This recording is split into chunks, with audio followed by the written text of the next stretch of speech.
지난해 산재로 숨진 사람이 통계 작성 이후 가장 적었습니다.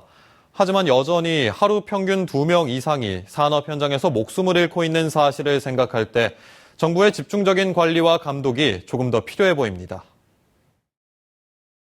지난해 산업재해로 목숨을 잃은 사람은 855명으로 971명이던 1년 전보다 12%가량 감소했습니다.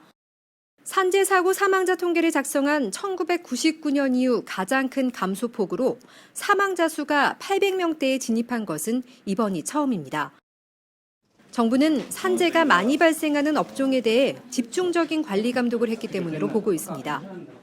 건설업의 추락이 사망 사고의 주요 원인이므로 건설업 감독 대상을 확대하면서 추락 등 위험 요인 제거에 행정 역량을 집중하였습니다.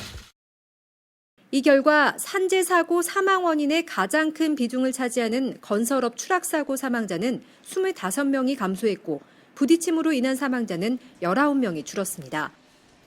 제조업에서 사망자가 가장 많이 발생하는 끼임 사고 사망자도 9명 줄어드는 등 전체적으로 116명이 감소했습니다.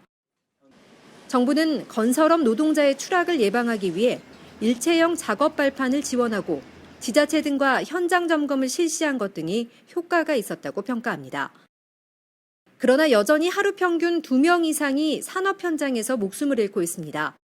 산재 사고 사망자를 절반으로 줄이는 것은 현 정부의 국정과제 중 하나입니다.